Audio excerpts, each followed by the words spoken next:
Alright, this is chapter 3, and it's numerically summarizing data. So this kind of is the next step after you graphically summarize the data, then you numerically summarize the data.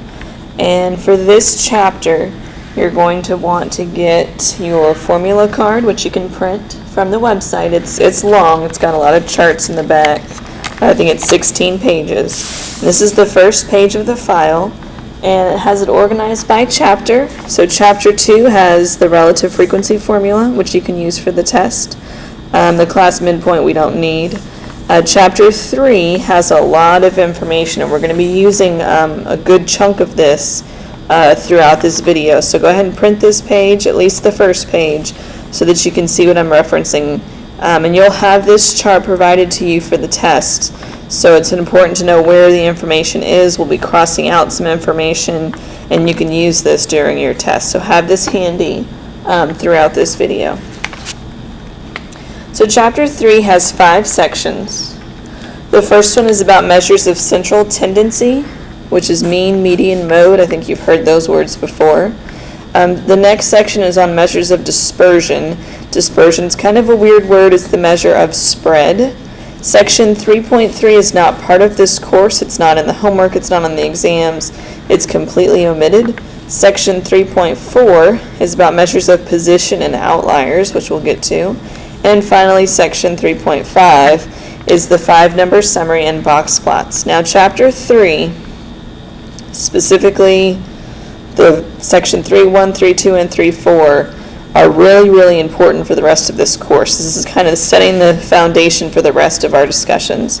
So the majority of your exam for Unit 2 will come from Chapter 3. So take your time, rewatch the video if you need to, really make sure you understand all the material that we go over in Chapter 3.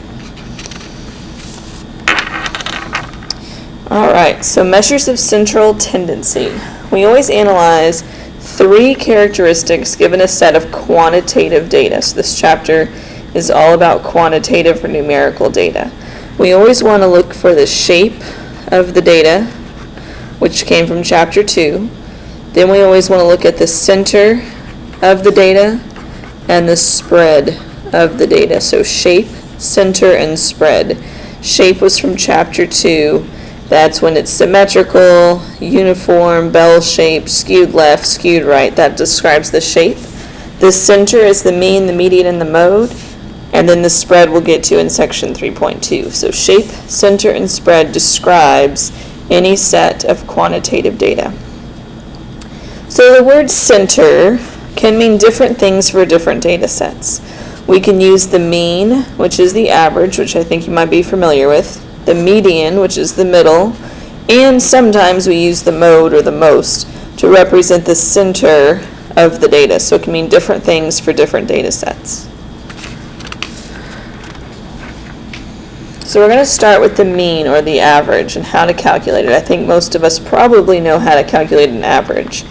We have 2 different types of means. We have a population mean, or we have a sample mean. So we have the average for the entire population, or most of the time we have an average from a sample. So for population parameters, we use Greek letters. So we're going to be learning some of the Greek letters throughout this course. The first one is this symbol here. Everyone thinks it looks like the letter U. It's actually the letter M, just kind of smushed together. It is Greek letter mu, or mu. It's pronounced different ways. I've always pronounced it mu. M-U. It's a Greek letter. It does look like a letter M. It's just really squished together. So I know the computer makes it look like the letter U. But it's an M, which stands for mean. It's for the population. We know to take an average, we add up all of our values and divide by however many we have. So xi, the 1, the 2, the 3, all of those x's represent the individual data points, and capital letter N is the population size. So capital letter N is for a population size, and we've already discussed that lowercase n is the sample size. We'll get back to that in just a second. Another way to write x1 plus x2 plus x3, which means add them all up, another way to write that is to use this symbol and then xi, which means each individual x value. That symbol, I'll write it over here, is capital letter sigma. So this is capital, I did not spell that right, capital letter sigma. You might have heard that before. Fraternities and sororities use Greek letters, so you might have heard the word sigma before. And it's kind of a zigzag, kind of looks like an E, and in mathematics it always stands for the summation, or the sum. Add them all up. So add up all the x values and divide by the population size, which is how we take an average. So anytime we're referring to a population parameter, we always use Greek letters. When we're referring to a sample or statistics, we use English letters. So the same calculation, add them all up and divide, is represented with a different symbol. It's the English letter X with a bar on top, and we call it X bar, which I know is kind of a funny name. It's the same thing as mu, except it's for a sample. So X bar, it's literally just English letter X with a bar on top, and it always represents the sample mean, or the sample average. Notice that the formula is still the same, add them all up and divide. This time we're dividing by lowercase n, which is the sample size, versus uppercase N, which was the population size. For us, it really doesn't matter. It's just however many entries are there, that's what we divide by. Again, you see this summation symbol, sigma, and that just means add them all up, divide by the total. So either way, we're doing the same calculation. We've done this by hand probably before. There is a way to do it in the calculator, which I'll show you in just a minute. So mu for population, X bar for a sample. All right, so here is a table of 10 students and their test scores. And we want to calculate the population mean. So we're going to add up all these scores and divide by the total number, which is 10. So in your calculator, let's add them all up.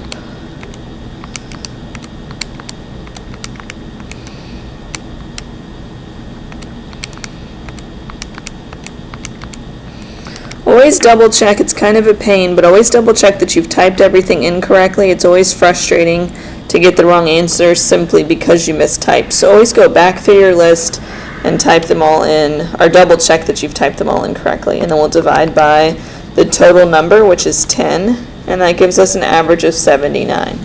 Now it specifically says population. That means that this is everybody in the class. So 10 students in the class have a mu of 10, or population average, not 10, where did I get that from? 79, sorry, an average of 79. So all these test scores average to 79. Now we're going to select a random sample of 4 using the random integer function in the calculator. I'll remind you how to do that, and compute a sample mean. So we're going to compute an X bar. Instead of all 10, we're just going to randomly pick 4. So the students are numbered 1 through 10. So we're going to go over to math. Remember the math button, over, ooh, that's glaring, over to probability, down to random integer, and we will say we need a number between 1 and 10, and we want 4. So lowest, highest, and how many? Number between 1 and 10, and we want 4 of them. This should give you 4 unique numbers. Notice on mine I got a repeat of 2. Well, I don't want a repeat, so I'm going to hit enter again. And now I've got more repeats. Here we go. So I have 4, 7, 8, and 1. So student 4, student 7, student 8, and student 1 are going to be in my sample. Yours should be different. You should get a different set of 4, but it doesn't matter. We'll just take those 4 scores. So Michelle's score was 82. Pam, 71, Joel, 74, and Sam, 84, just those 4, and divide by 4 because we only took 4 this time, and that gives us a sample average of 77.75. Now that could be lower than that, it could be higher than that, you could be close to 79, you could be far away from 79, it just depends. So sample means will always come out a little bit different depending on the 4 you chose. So the question, how does your sample mean compare to the population mean? Mine is a little lower. I always like to do this in a face-to-face class, have everybody get a different sample, and we put them up on the board and see how they relate and center around 79. It's always interesting. But yours might be a little higher, a little lower than 79. Mine happens to be a little bit lower. So that's how to get a population mean. That's everybody. And then a sample mean is just whatever sample size they specify. So that is your lowercase n. Your capital N in this situation would be 10. The next measure of central tendency is median or middle. So the median of the data is the middle value when the data are arranged in ascending order, which is least to greatest. So you have to either relist them least to greatest or look on the list least to greatest and find the middle value. If the number of data points in your sample is odd, then the median is the actual middle value and actual data point. If the number of data points is even, or your sample size is even, then you have to average the middle 2 values to find the median, and it will not be an actual data point. So don't make that too confusing. We'll look at an example in just a minute where you can get the median of an odd number data set and an even number. So median is the middle. So here are 2 sets of data. Table 2 has an odd number of entries, 1, 2, 3, 4, 5, 6, 7, 8, 9. So the median will be an actual value. Over here, the median, there's 10 values, and so it will not be an actual data value. So what I like to do if I have a list of data, instead of rewriting the whole thing, I just look in the list for the lowest value, which looks like 179. And then I look in the list for the highest value, which looks like 284. So the lowest and the highest, and I cross them off. Then I look for the next lowest, which looks like 201, and the next highest, which looks like 257, and I cross them off. What I'm doing is kind of stacking lowest to highest until I find the middle. So I'm going to find the next lowest and the next highest, lowest and highest, cross them off. Lowest and highest, and cross them off. And I'm left with 1, and there is my median. So lowest, highest, you just keep crossing them off until you find the median. Again, I will show you how to do all of this in the calculator. Here is my same set of test scores. I'm going to find the highest test score and the lowest and cross them off. Then I'm going to find the next highest and the next lowest, double check, cross them off. The next highest after 90 would be 88. The next lowest looks like 71, cross them off. Next highest, the next lowest, cross them off, and you'll notice I'm left with 2 scores, and I can't cross them both off or I don't have a median. So once I go highest, lowest until I find the middle, I take those remaining 2 and I average them. So 82 plus 77, divide that answer by 2, and that gives me a median of 79.5. So this one's not an actual data value and this one is. So just a subtle difference between if you have an odd number of values or an even number of values. Alright, so the calculator can do both of those things. It can find the mean and it can find the median just by using the calculator. So if we go to, this is from the textbook, at the end of each section after the homework after the exercises, it has this little technology section, and I just captured this right out of the book. So it says enter the raw data in L1 by pressing stat and selecting option 1. So here's stat below the delete key. Sorry about all that glare. So stats below the delete key. The first option you see is edit, and we're going to hit enter.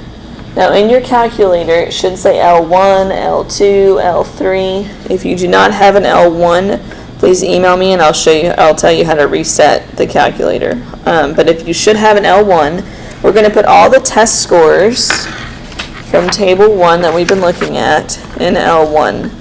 So 82, 77, put them all in there, 90, 71, 62, 68. Hit enter between entries. So hit enter every time you type in a number.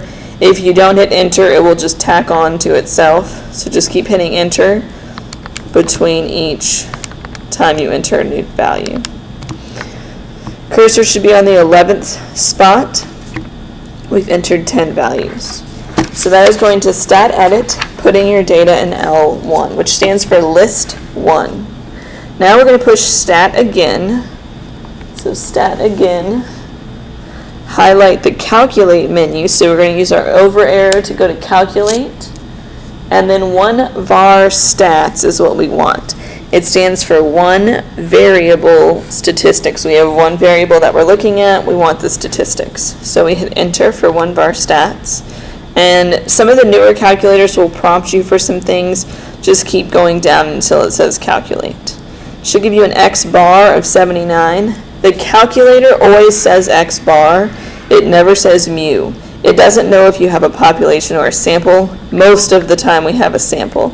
So X bar could be X bar if we had a sample, and sometimes it will be the same for mu if it's a population. So in our situation, this was a population average of 79. So there's your mean, the very first number. And then if you hit the down arrow, you should get to something that says MED, and I'll explain what all the other stuff is in a little bit. MED is median, which for this one was 79.5. So mean is the very first thing. If you go up, the very first number.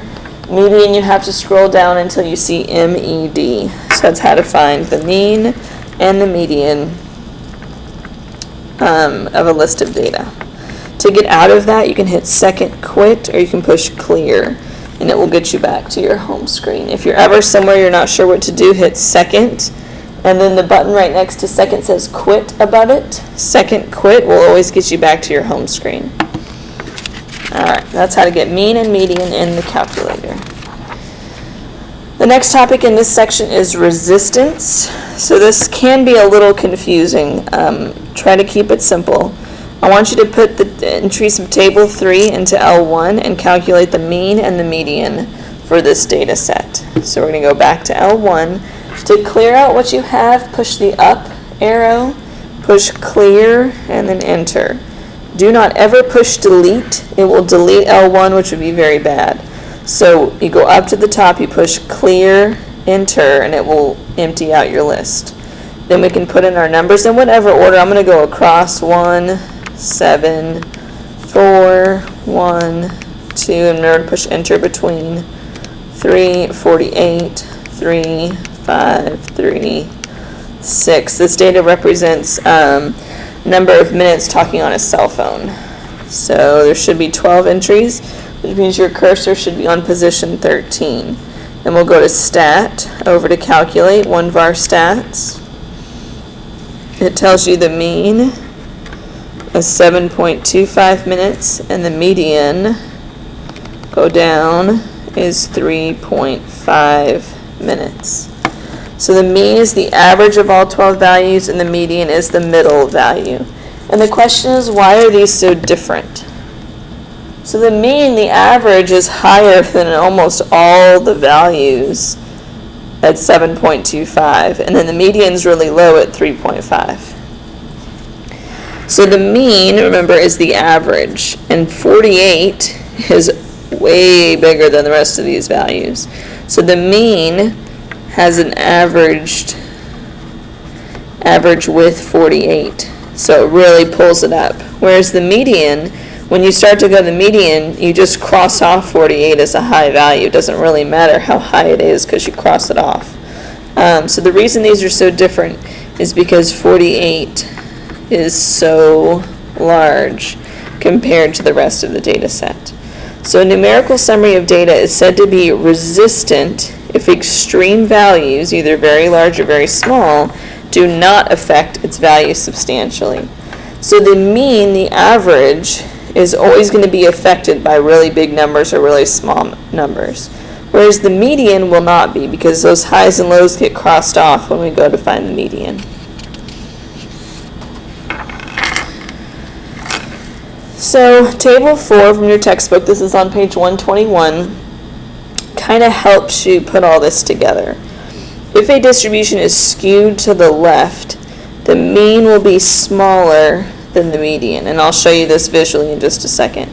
In a symmetric distribution, the mean is roughly equal to the median, and in a skewed right distribution, the mean is substantially larger than the median. So I like the pictures better than the table. The pictures help it kind of sink in. So in this picture, we have a skewed left distribution. It tails off to the left. This means we have an extreme low value. We have an extreme low value, that's why it skews to the left. The mean will get pulled towards that low value and be a little bit lower, whereas the median roughly stays about halfway between things on the curve. It's not about how tall the curve is, it's about these values. These are higher numbers and these are lower numbers. So it's not really about the height of the curve, it's about the position on the horizontal axis. So the mean is going to be a higher number than the median is going to be a higher number than the mean. So the mean is less than the median. In a symmetric distribution, everything's nice and balanced. The mean and the median are roughly equivalent. They're not exactly equivalent, but they're roughly equivalent. And then in a skewed right distribution, that means it tails off to the right. That means you have extreme high values. When that happens, again, that mean gets pulled towards those values, and we're talking about the horizontal axis.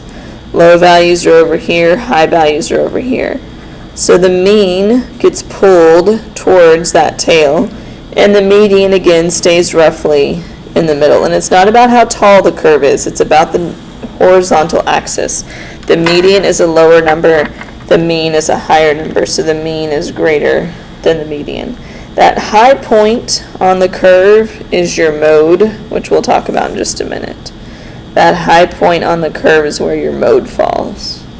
Mode is the most, so the highest point is where the most data are. So the mean is very sensitive to outliers. It will get pulled toward the tail, toward that outlier. It's going to kind of drift over towards that tail. The median is said to be resistant. It will stay in the middle of the data regardless of those outliers. So it's resistant to those extremes. So the median always stays roughly halfway between the two sides of the curve, whereas the mean gets moved around based on where those outliers are.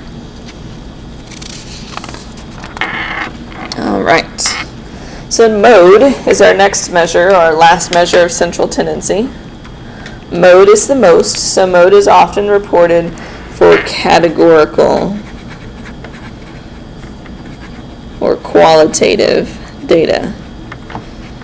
When we do a survey and we want to find out favorite colors or favorite foods, we're looking for the highest frequency category. That's usually what we're interested in.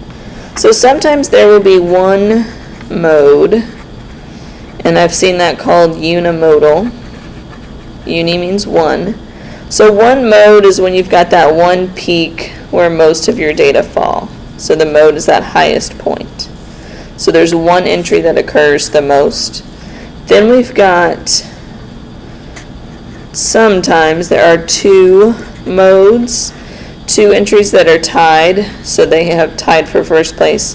When a set has two modes, we call it bimodal.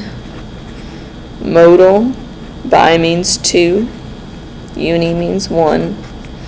So Bimodal is when you've kind of got two peaks, which we don't see very much in this class, but it happens maybe if you're surveying heights for males and females, then the females might have a peak and the males have a different peak. So sometimes that happens with sets of data. You've got two frequencies that are matched for the top. Sometimes there is no mode, and that happens when each data point only occurs once, then when there is no mode, and it's just kind of smoothed over and no specific number occurred the most often. So that's all you really need to know about mode. Mode is the most frequent. So at the end of section 3.1, the textbook does a really nice job on page 124 if you want to look at it, and kind of summarizing everything from this chapter. It talks about the mean, how to calculate it, what it kind of means, and when to use it. Median, how to calculate it, what it means, and when to use it. And then mode again, generally for qualitative data. So it's a nice summary on page 124 of everything in section 3.1, mean, median, and mode. Moving on to section 3.2, this is really, really important information. I think mean, median, mode are things that you might have seen before. Measures of dispersion or spread are things you probably have not seen before, so it's really important to make sure you fully understand section 3.2. So measures of dispersion. Dispersion's kind of a weird word. It's how much things are dispersed or spread out. So I always think of it as measure of spread. How far spread out are the data? We'll discuss how to calculate range, something called standard deviation, which again is where we focus a lot of our attention later on in the course. A topic called variance, which we don't discuss too much. The empirical rule is another big idea that will come up again. And then Chebyshev's inequality is kind of a side note that we'll discuss at the end of the section.